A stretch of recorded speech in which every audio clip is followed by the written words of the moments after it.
Podríamos denominar esta cátedra intuición.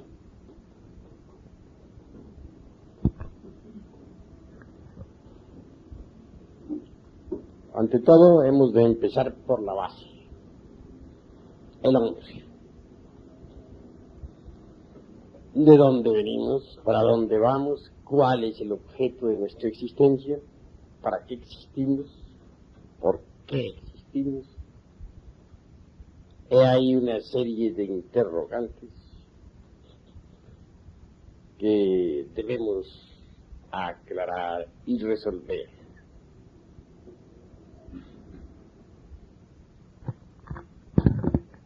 Nace un niño y de hecho recibe el cuerpo físico en forma gratuita, es obvio. Un cuerpo maravilloso con unas 15.000 millones de neuronas, etcétera, a su servicio. Nada le ha costado. Conforme el niño va creciendo, la mente sensual se va abriendo poco a poco. Y esta última en sí misma, y por sí misma, se informa mediante las percepciones sensoriales externas. Y es precisamente con los datos aportados por tales percepciones como la mente sensual elabora siempre sus conceptos de contenido, motivo por el cual ella jamás puede saber algo sobre lo real. Sus procesos razonativos son subjetivos, se mueven dentro de un círculo vicioso, el de las percepciones sensoriales externas. Eso es obvio. Ahora comprenderán ustedes un poco mejor lo que es la razón subjetiva en sí misma.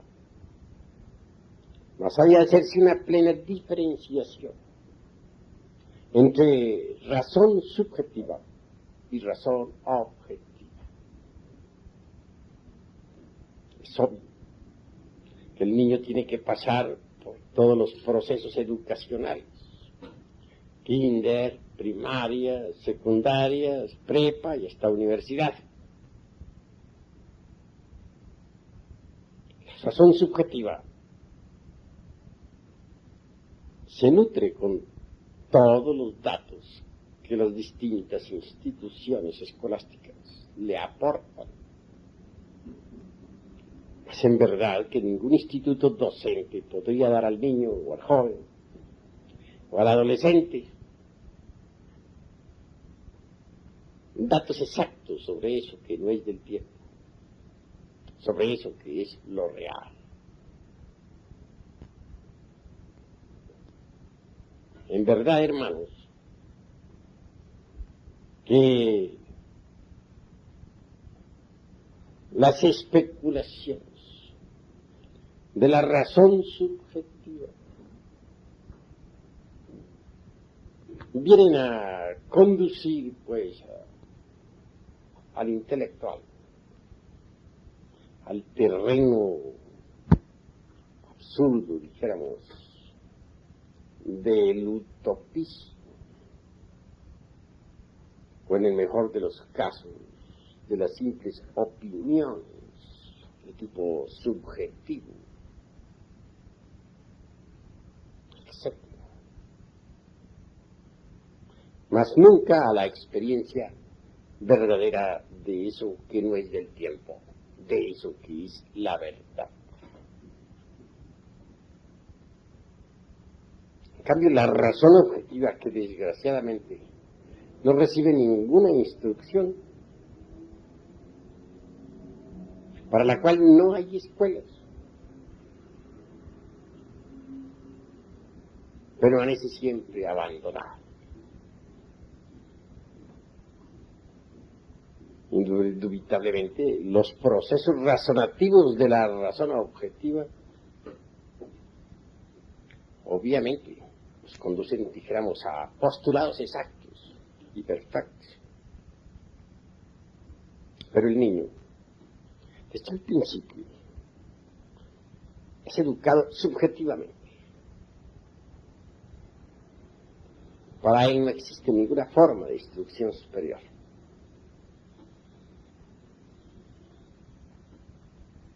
Los datos de los sentidos aportan a la mente subjetiva del adolescente, a la mente sensual, dijéramos.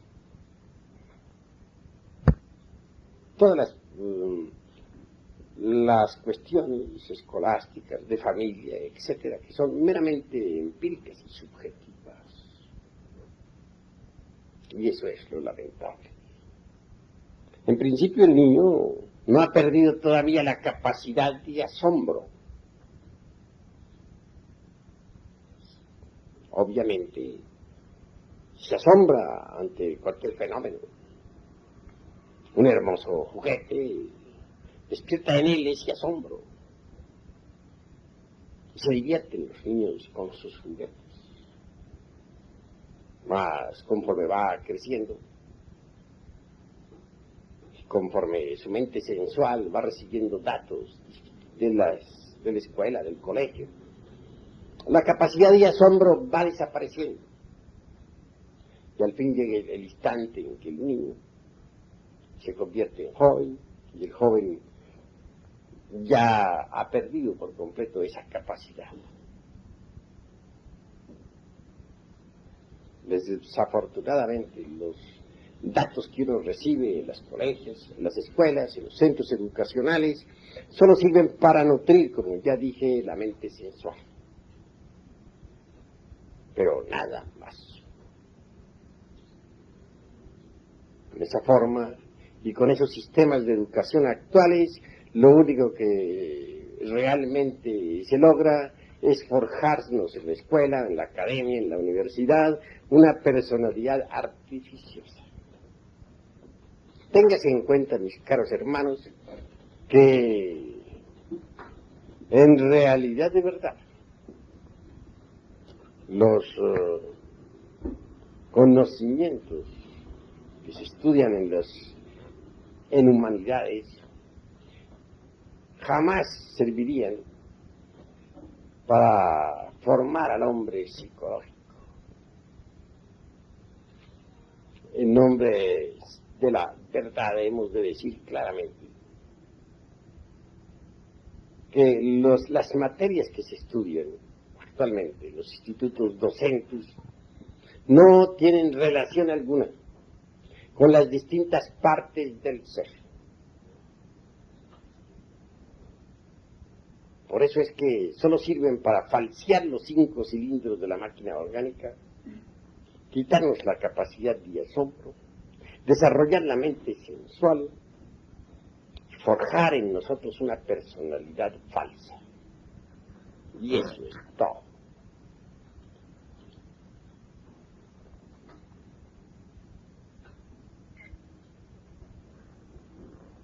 Así pues que se entienda claramente que la mente sensual en forma alguna podría producir en nosotros una transformación radical. Es conveniente entender que la mente sensual, muy culta que parezca, nunca podría sacarlo a uno del automatismo y de la mecanicidad en que se encuentra toda la gente, todo el mundo. Una cosa es el hombre meramente animal, es decir, el animal intelectual. Y otra cosa, en verdad, muy diferente, por cierto, es el verdadero hombre psicológico. Al citar la palabra hombre, incluyo también, naturalmente, a la mujer. Y esto se debe subentender claramente.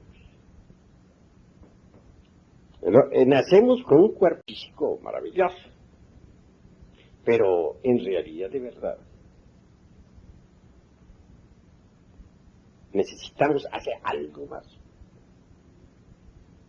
Formar el cuerpo físico no es difícil, lo heredamos. Pero formar el hombre psicológico sí es difícil.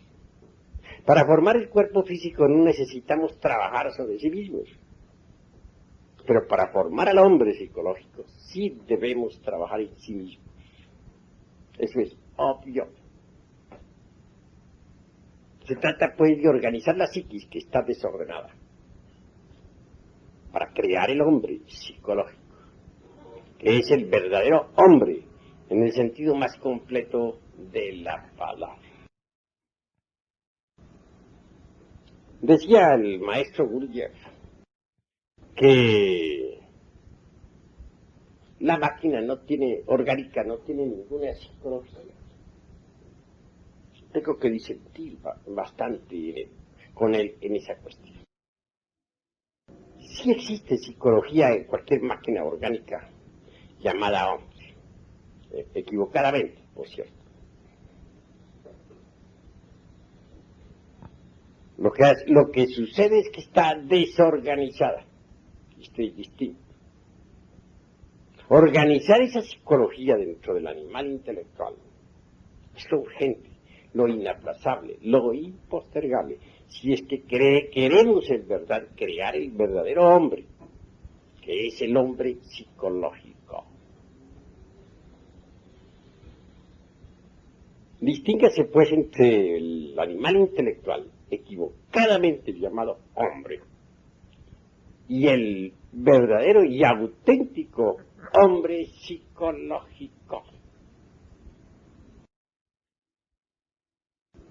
Nosotros necesitamos trabajar sobre sí mismos, si es que queremos crear a tal hombre. Sin embargo, hay lucha en nosotros. La mente sensual es enemiga declarada de la mente superior. La mente sensual se identifica con cualquier circunstancia. Si, por ejemplo, de pronto nos hallamos en el opíparo banquete, nos identificamos tanto con las viandas que nos convertimos en glotones. Si se nos brinda una copa, nos identificamos tanto con el vino que terminamos embriagos. Si encontramos en nuestro camino una persona del sexo opuesto, fascinante, interesante, nos identificamos tanto con aquella que al fin terminamos nosotros de fornicarios o convertidos simplemente en adúlteros.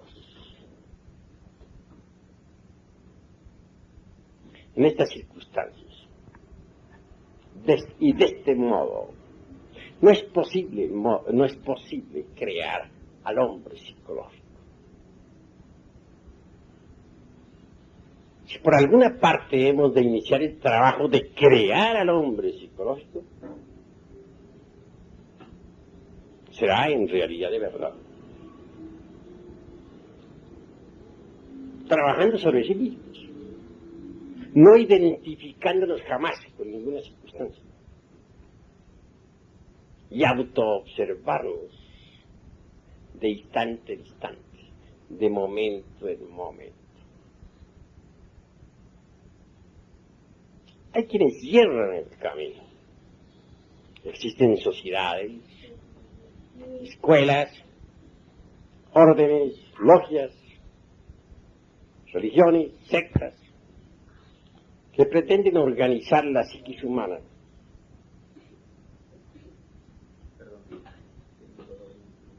¿Cómo? Es muy normal. Pretenden organizar la psiquis humana mediante ciertas máximas que llamaríamos de oro. Comunidades que pretenden mediante tal o cual máxima comportarse en todas las circunstancias de la vida, a fin de conseguir algo que ellos llamarían purificación, santidad, etcétera. Todo esto es urgente analizarlo. Es obvio que una máxima, cualquiera, de tipo ético, religiosa, nunca podría servir de patrón para los distintos aconteceres de la vida. Una máxima, aún estructurada, con la lógica superior de un Ouspensky, por ejemplo, en verdad que jamás podría crear un nuevo cosmos, ni una nueva naturaleza. Supeditarnos estrictamente a una máxima con el propósito de organizar nuestras psiquis sería absurdo. Esto significaría convertirnos en esclavos, obviamente.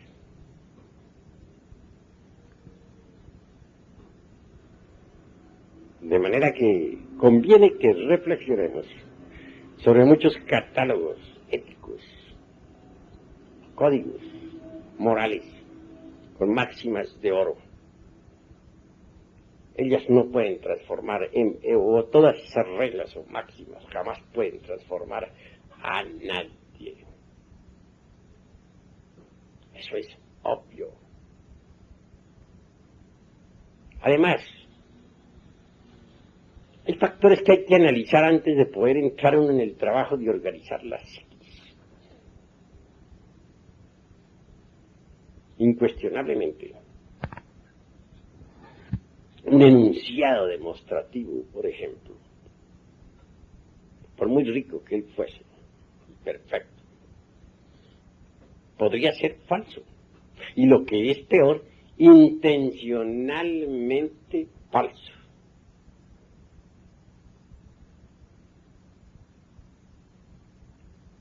Así que, al intentar nosotros una transformación de sí mismos,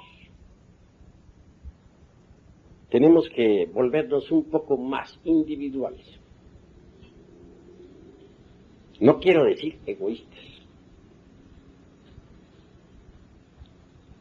Subentiendas esto como aprender a pensar mejor y en una forma más independiente y perfecta.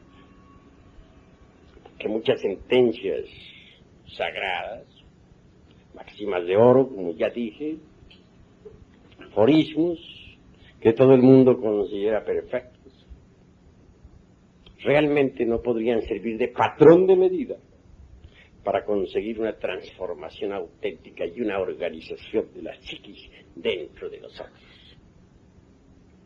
Se trata de organizar la psiquis interna. Y tenemos que salir de tantos racionalismos de tipo subjetivo e ir, como se dice, al grano, a los hechos. Afrontar nuestros propios errores, como son.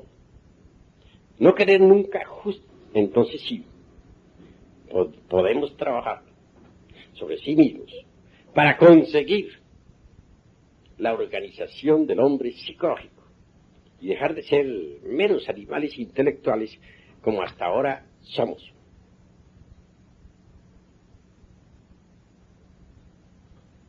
Autoobservación psicológica es básica. Se necesita en verdad autoobservarnos de instante en instante, de segundo en segundo. ¿Con qué objeto? Uno, ¿cuál? Descubrir nuestros defectos de tipo psicológico. pero descubrirlos en el terreno de los hechos. Observarlos directamente, juiciosamente, sin evasivas, sin disculpas, sin escapatorias de ninguna especie. Una vez que un defecto ha sido debidamente descubierto, entonces, y solo entonces, podemos nosotros comprenderlo. Y al intentar comprenderlo, debemos, repito, ser severos consigo mismos. Muchos cuando intentan comprender un error, lo justifican, o lo evaden, o lo esconden de sí mismos. Y eso es absurdo. Hay también algunos hermanitos gnósticos que al descubrir tal o cual defecto en sí mismos, comienzan con su mente, dijéramos, teorética, a hacer especulaciones.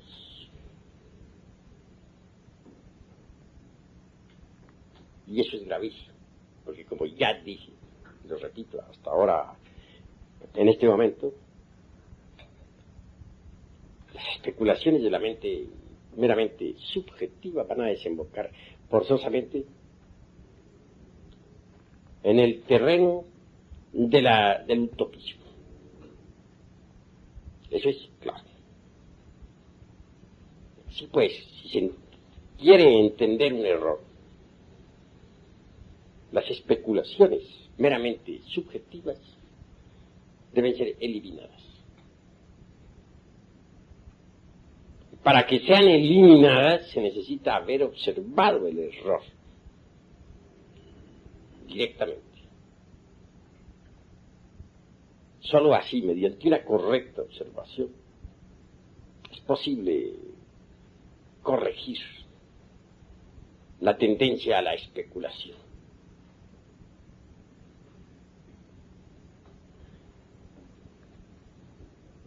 Una vez que uno ha comprendido íntegramente cualquier defecto psicológico en todos los niveles de la mente, entonces sí puede darse el lujo de quebrantarlos, de desintegrarlos, de reducirlos a ceniza, a polvareda cósmica.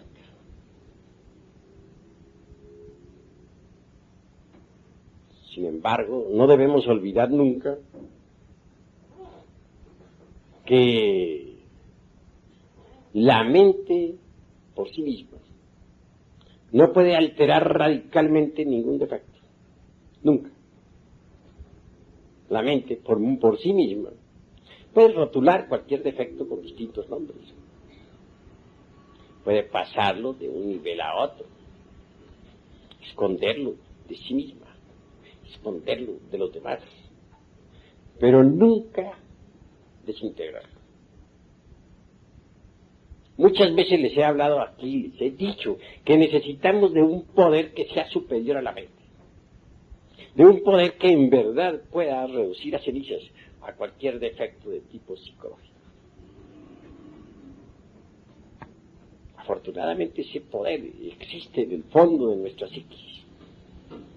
Me refiero claramente a Stella Maris, la Virgen del Mar. Es una variante de nuestro propio ser, pero derivada o derivado. Si nosotros nos concentramos en esa fuerza variante que existe en nuestra psiquis, que algunos pueblos la denominaron Isis y otros Tonantzin y aquellos Diana, etc., seremos asistidos. Entonces, el defecto en cuestión puede ser reducido a polvareda cósmica.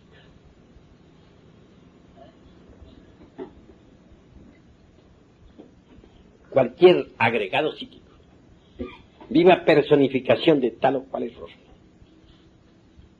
Una vez que ha sido desintegrado, libera algo. Eso se llama esencia. Es claro que dentro de cualquiera de esas botellas, conocidas como agregados psíquicos, existe esencia o conciencia anímica enfrascada.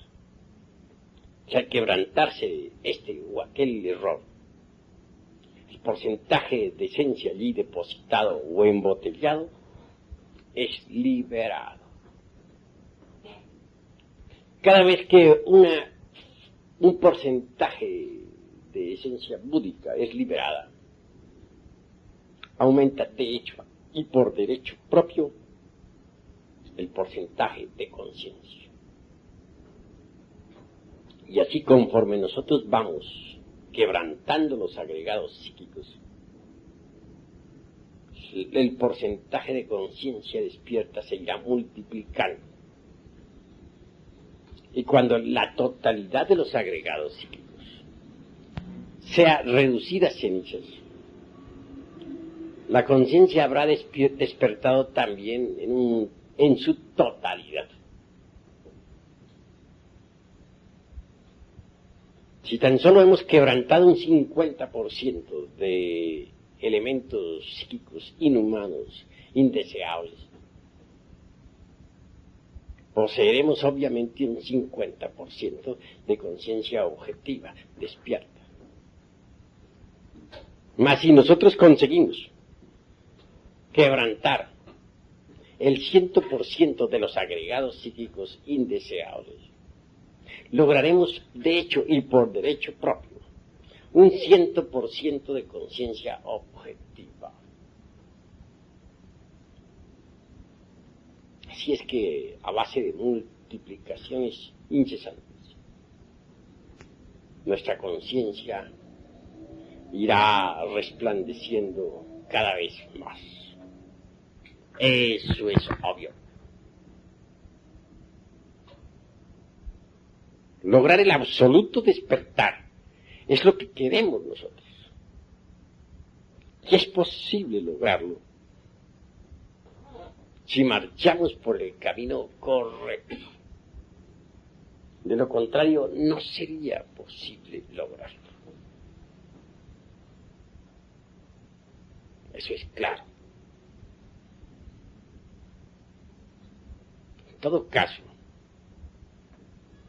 a medida que nosotros vayamos quebrantando los elementos psíquicos indeseables que en nuestro interior cargamos, distintos siddhis o facultades luminosas irán aflorando en nuestras psiquis. Cuando se haya conseguido la aniquilación budista, entonces en verdad habremos conseguido la más absoluta iluminación. Esta palabra aniquilación budista molesta mucho a determinadas organizaciones de tipo pseudo-esoterista y pseudo-ocultista.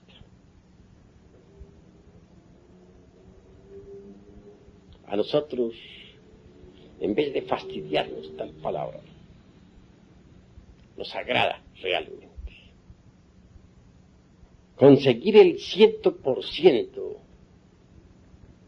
de conciencia es algo anhelable. Son muchos los que quisieran tener la iluminación. Son muchos los que se sienten amargados, los que padecen entre las tinieblas, los que sufren por las distintas circunstancias amargas de la vida. La iluminación es algo muy anhelable, pero la iluminación tiene una razón de ser. La iluminación, la razón de ser de la iluminación es el Dharma Dhatu. Esta palabra de tipo sánscrito sonará un poco extraña a los oídos de los aquí presentes. Dharma Dhatu viene de su raíz Dharma, chicos indeseables que en nuestro interior cargamos. Sin embargo, no por ello lograría la iluminación radical.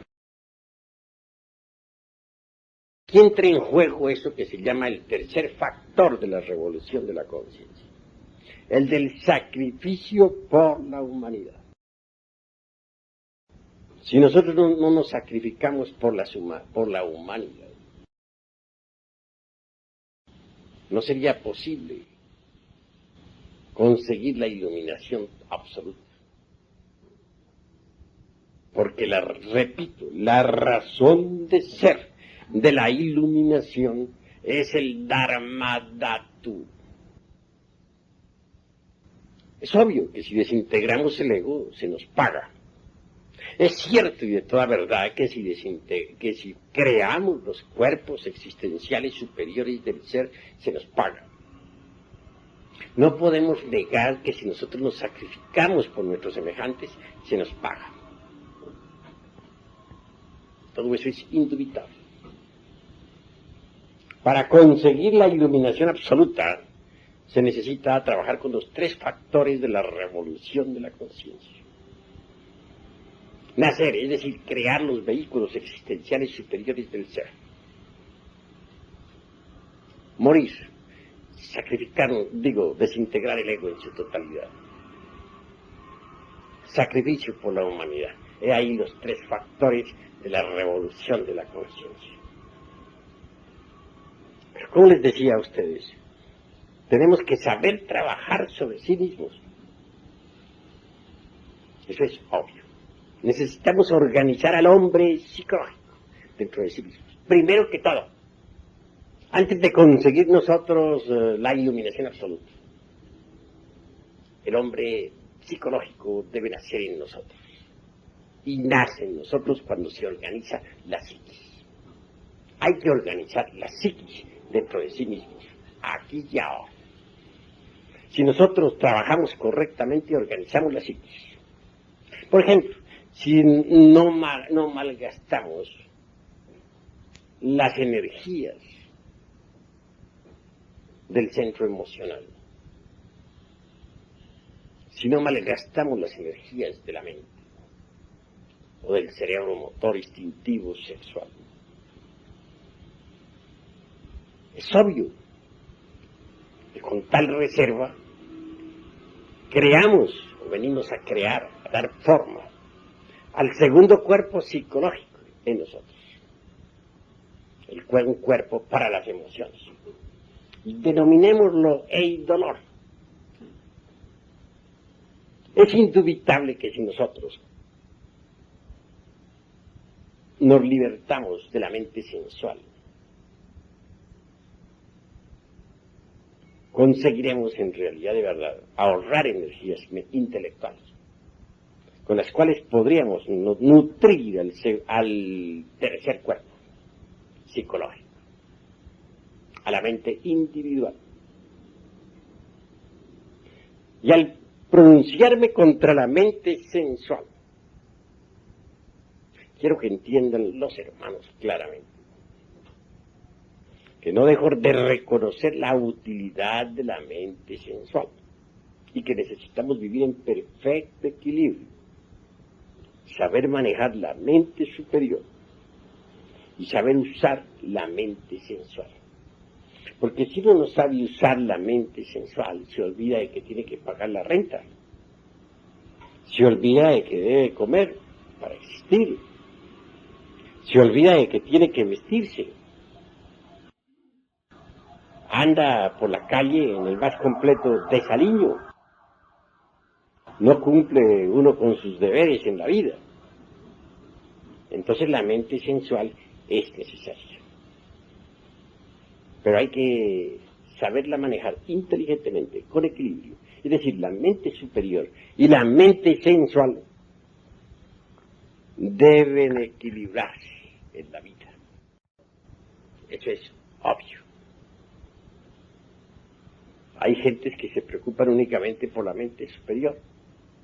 Ejemplo, determinados eremitas que viven en cavernas en los Himalayas y olvidan que tienen una mente sensual. Desecharla simplemente así porque sí es absurdo. Se necesita que la mente sensual funcione en forma equilibrada para cumplir uno con sus deberes en la vida. La pugna entre la mente superior y la sensual es espantosa. Recordemos nosotros al Cristo cuando estuvo en su ayuno en el desierto. Se le presenta a un demonio y le dice: todos estos reinos del mundo te los entregaré si te arrodillas y me adoras.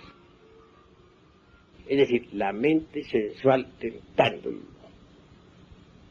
Y responde la mente superior diciendo: Satán, Satán, escrito está, al Señor tu Dios adorarás y a Él solo obedecerás. No se dejó Jesús dominar por la mente sensual. Pero esto no quiere decir que no sea útil, tal vez. Lo que sucede es que hay que tenerla bajo control y que debe marchar en perfecto equilibrio con la mente superior.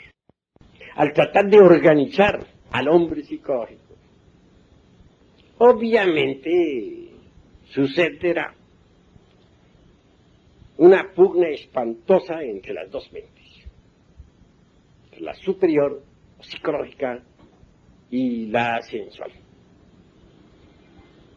La mente sensual no quiere nada que se relacione con la mente superior. La mente sensual goza cuando se identifica con una escena de lujuria, o cuando se identifica con un acontecimiento doloroso en la calle, o cuando se identifica con una copa de vino, etc. La mente psicológica se opone violentamente. Voy a ilustrar esto con un ejemplo. Iba de pronto en un carro. Alguien conducía el automóvil. Marchamos por el carril izquierdo de una calle. Por el carril derecho, una dama conducía otro carruaje. De pronto, sucede que el carruaje que conduce a aquella dama cambia de dirección. Intenta meterse a un supermercado. Es obvio que yendo por la derecha debía quebrar para alguna parte para meterse en el supermercado. Si el supermercado hubiera estado a su derecha, pues se hubiera metido hacia la derecha, pero desafortunadamente estaba a su izquierda. Y el carril izquierdo estaba ocupado por el carruaje en que nosotros viajábamos. No le importa a aquella dama absolutamente nada y definitivamente quiebra hacia la izquierda, claro, viniendo a chocar con el carruaje en el que nosotros íbamos. Los daños no fueron graves, fueron mínimos para aquel otro carro. Pero aquí viene lo interesante. Como quiera que en el carro en que viajara mi insignificante persona,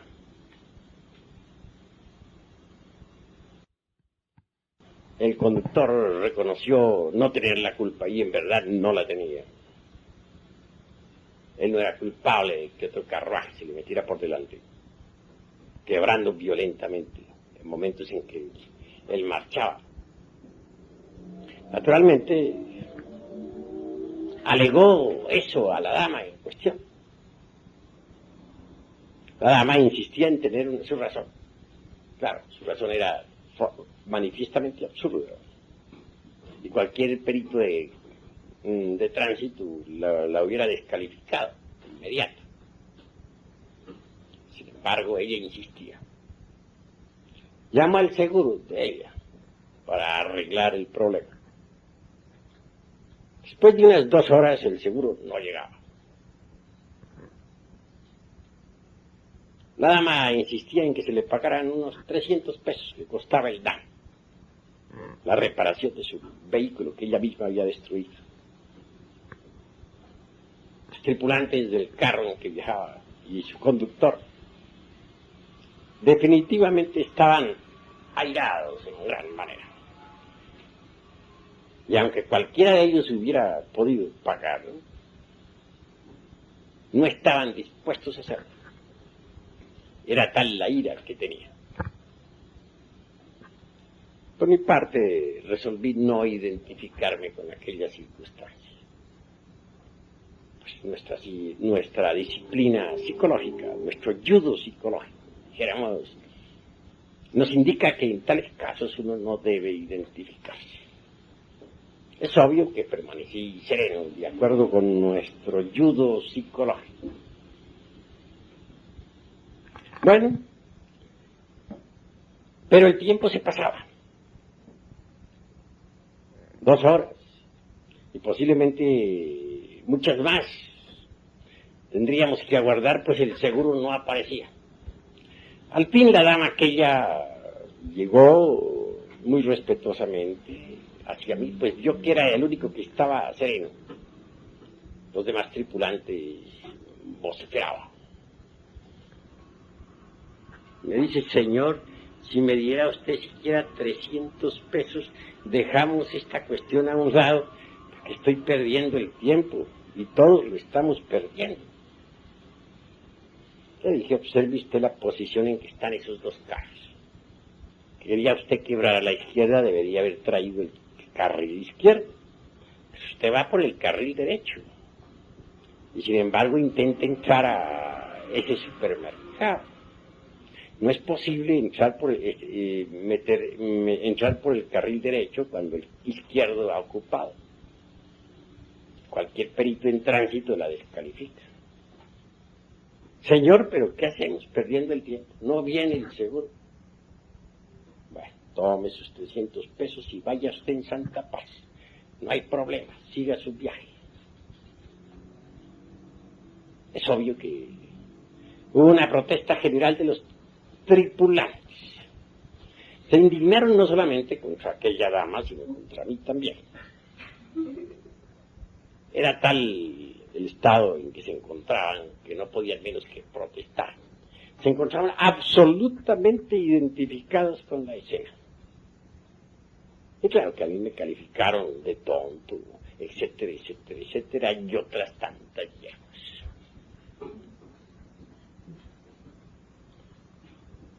Claro, uno de los tripulantes avanzó directo hacia las damas con el propósito de insultarlas. Pues eran varios, la que conducía y acompañantes. Yo me adelanté un poquito y le dije a aquella señora: váyase usted en santa paz y no haga caso a los insultadores. Bueno, la mujer, muy feliz desde lejos, me alcanzó a dar el último saludo y el carro se perdió allá, por esas calles de la ciudad. Hubiera podido seguir aguardando 3, 4, 6 horas, toda una tarde y posiblemente hasta la noche, hasta que llegara el seguro, para concluir en cualquier arreglo tonto. Realmente no había problema grave. Los daños de aquel carro eran mínimos. Pero aunque los tripulantes aquellos tenían dinero, de ninguna manera estaban dispuestos a pagar. Se encontraban tan identificados con la escena que obviamente no tenían ganas de, como se dice, dar a torcer su brazo. Lo salvé ciertamente de una cantidad de pormenores y detalles molestosos. Les evité, si es posible, ir a la delegación. Les evité 50,000 trámites y tonterías, amarguras y discusiones. pero ellos se encontraban tan identificados con aquel hecho que ni cuenta se daban del bien que se les había hecho. Así es la gente. De manera que, mis queridos amigos, en realidad de verdad deben ustedes entender que identificarse con las circunstancias trae problemas. Es absurdo identificarse con las circunstancias. Completamente absurdo. Se gastan las energías. ¿Con qué energías organizaría uno, por ejemplo, el cuerpo astral? Si se deja llevar de esos estallidos de ira, de esos berrinches espantosos, de esos corajes que no tienen razón de ser. Todo por identificarse con las circunstancias. ¿Con qué fuerzas podría darse uno el lujo de crearse una mente individual? Si uno en verdad, de verdad, despilfarra sus energías intelectuales, las malgasta en tonterías, sí, mira, de hechos similares a los que he contado. La creación del segundo cuerpo nos invita a ahorrar energías emocionales. Y la creación de un tercer cuerpo, llamaríamos lo intelectual o mente individual, nos hace comprender la necesidad de ahorrar un poco nuestra energía mental. Ahora bien, si nosotros no aprendemos de en verdad a dejar las antipatías mecánicas, si nosotros estamos siempre llenos de mala voluntad hacia nuestros semejantes, ¿con qué energías crearíamos entonces el cuerpo de la voluntad consciente? Es decir, el cuarto cuerpo psicológico. Y hay que crear todo ese juego de vehículos interiores. Y si es que queremos en verdad crear dentro de sí mismos, o fabricar dentro de sí mismos, o dar forma dentro de sí mismos al hombre psicológico. Bien sabemos que alguien que posea el cuerpo físico, y un segundo cuerpo de tipo emocional, psicológico, y un tercer cuerpo de tipo mental, individual, y un cuarto cuerpo de tipo volitivo, consciente, puede darse el lujo de recibir esos principios anímicos para convertirse en hombre. Eso es indubitable. Pero si uno verdaderamente malgasta sus energías motrices, vitales, emocionales, mentales, volitivas, identificándose con todas las circunstancias de la vida, etcétera, pues es obvio que nunca podrá organizar esos cuerpos psicológicos en nosotros, tan indispensables para que dentro de sí mismos aparezca el hombre. Así que cuando hablo de organizar la psiquis, debe saberse entender. Tenemos que manejar energías, saberlas utilizar, no identificarnos para no malgastar nuestras energías torpemente. No olvidarnos de sí mismos. Cuando uno se olvida de sí mismo, se identifica. Y cuando se identifica, entonces no puede dar forma a la psiquis. No puede hacer que la psiquis, pues, se estructure inteligentemente en sí misma. Porque malgasta las energías torpemente. Esto es urgente entenderlo, mis queridos hermanos. Así pues, un hombre verdadero es un hombre que ha ahorrado sus energías, que mediante las mismas ha podido crear los cuerpos existenciales superiores del ser. Un hombre verdadero es aquel que ha recibido sus principios anímicos y espirituales.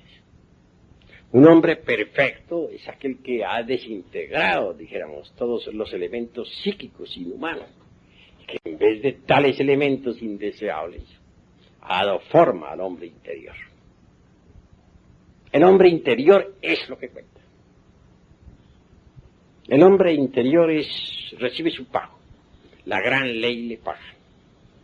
El hombre interior está despierto porque ha desintegrado el ego.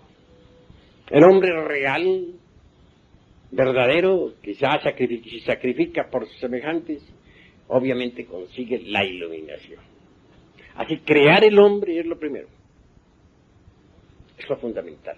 Esto se consigue organizando la psiquis. Pero muchos, en vez de dedicarse a organizar su propia psiquis íntima, se preocupan exclusivamente por desarrollar poderes o psiquis inferiores. Y eso es absurdo. ¿Con qué vamos a empezar nosotros? ¿A organizar la psiquis o a desarrollar poderes inferiores? ¿Qué es lo que queremos? Tenemos que ser juiciosos nosotros en el análisis, juiciosos en nuestros anhelos. Si es poder en lo que estamos buscando, perdemos el tiempo miserablemente. Creo que lo fundamental es que organicemos nuestra psiquis interior. Eso es lo básico. Si ustedes lo entienden a sí mismos y trabajan en sí mismos, conseguirán darle forma a la psiquis. Entonces el hombre real, el hombre verdadero, habrá nacido en ustedes. Entiendan esto. Mejor es que en vez de andar buscando psiquis inferiores o poderes inferiores, como decimos nosotros, demos forma a la psiquis. Hay un poder trascendental que nace en cualquier hombre que verdaderamente ha trabajado sobre sí mismo. Me refiero en forma enfática a la intuición. La intuición. Y cito esto para que dejen ustedes de codiciar poderes. Pero ¿cuál es esa facultad? Se nos ha dicho que está relacionada con la glándula pinealis. No lo niego, pero lo interesante es explicar cuáles son sus funciones.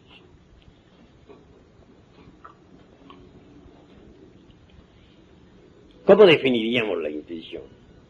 Percepción directa de la verdad sin el proceso deprimente de la opción. Bueno, está buena esa forma de definir, pero la encuentro muy incipiente. La usan todas las escuelitas, por ahí de tipo pseudoesotérico y pseudo-ocultista. Pero la analítica nos invita a ahondar más en este asunto.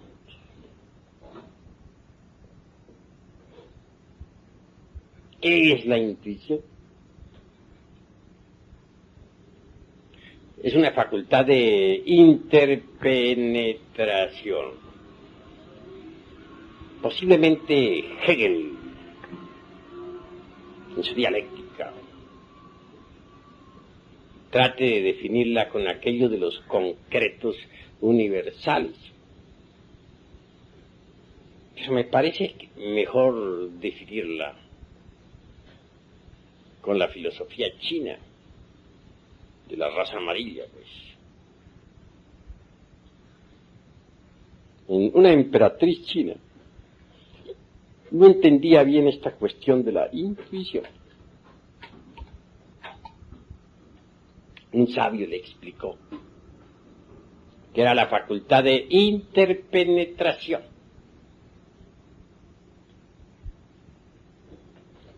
Está correcta esa definición, pero ya no la entendí. Entonces el sabio trajo una veladora encendida y la colocó en el centro de un recinto. Y a su alrededor colocó también 10 espejos. Entonces es claro que la lumbre de aquella veladora se reflejaba en un espejo. Y ese espejo la proyectaba a otro espejo. Y el otro espejo la proyectaba al otro. Y el otro al otro. Y así totaron que los 10 espejos mutuamente se proyectaban la luz uno a otro. Se formó un juego de luces maravilloso. Un juego con interpenetración. La emperatriz entendió. He ahí la facultad, la intuición. Si alguien ha logrado la aniquilación budista, si alguien ha conseguido fabricar los cuerpos existenciales superiores del ser, si verdaderamente es un hombre de verdad, en el sentido más trascendental de la palabra, entonces la facultad de interpenetración será en él un hecho. Téngase en cuenta que uno está contenido en el cosmos. Mejor dicho, uno es una parte de un todo.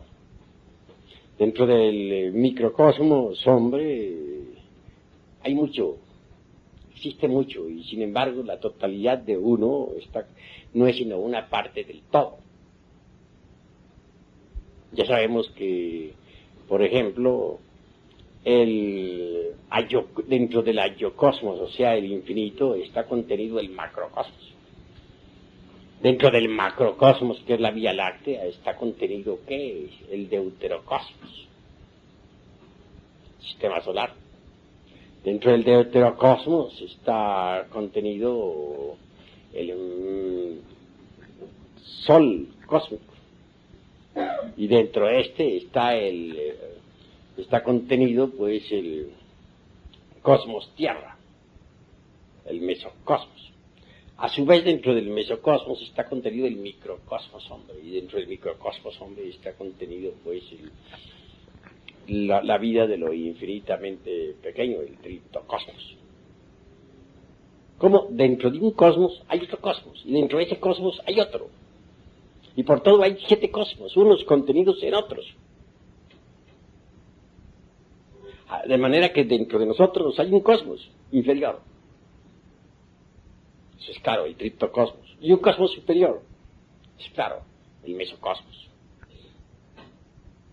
Es decir, nosotros estamos entre un cosmos superior y un cosmos inferior. Estamos también muy relacionados, que nuestros padres pues nos dieron origen. A su vez de nosotros devienen los hijos, los nietos. Todos estamos interpenetrándonos mutuamente. Así la interpenetración es una ley perfectamente definida por la dialéctica de Hegel, con sus famosos conceptos que ya he explicado. Indubitablemente, mis queridos amigos, la existencia de un mundo cualquiera, su nacimiento, su desarrollo y muerte, queda reflejándose también dentro del hombre verdadero, que ha logrado la aniquilación budista. Entonces, puede decir, bueno, conozco la historia de ese planeta. Todo el Mahamvantara puede reflejarse en la uña de un hombre auténtico. Y reflejarse con tanta exactitud que el Buda ese no ignore nada. Todo lo que pueda suceder a una nación puede reflejarse en la psiquis de un hombre que ha pasado por la aniquilación budista. Y reflejarse con tanta precisión, con tanto detalle, que claro, no llegue a ignorar ni el más insignificante acontecer. Así pues, deduzcan ustedes, o infieran de lo que he dicho, lo que es la intuición, la facultad de interpenetración. Si conseguimos que toda la historia de esta galaxia se refleje en nosotros, ¿ignoraríamos algo, por ejemplo, en relación con la galaxia? Sí, claro que no. La galaxia, con todos sus procesos, puede reflejarse en nuestra psiquis, con tanta naturalidad, mis queridos hermanos, como la veladora aquella del ejemplo que he puesto, que se reflejaba en los espejos, en los 10 espejos que sirvieron para ilustrar a la emperatriz. Si todas las criaturas pueden reflejarse en la psiquis de un Buda de contemplación, porque ya no tiene agregados psíquicos inhumanos que desintegrar, entonces de hecho consigue mediante la intuición eso que podríamos definir como omnisciencia.